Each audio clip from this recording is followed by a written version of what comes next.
गोरबोनि डायरियाव लिरबाय आं नोंनि मुं खोमोर हायै बादि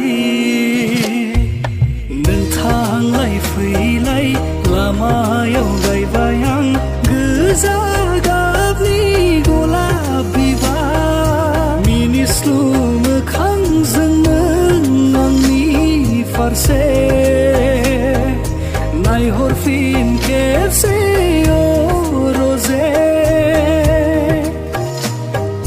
रिजि रिजि हाथाइजों नों आंनि फारसे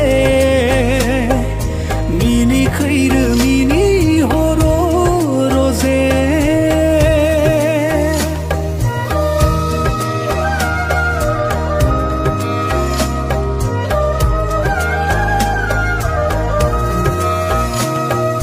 गोजोन देरानि बिसोनायाव खोमसि हरनि फैसालियाव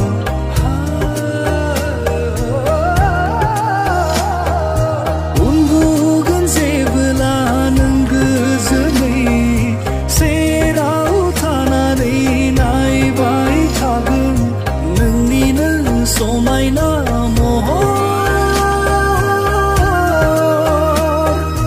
मिनिस्लु मोखांजों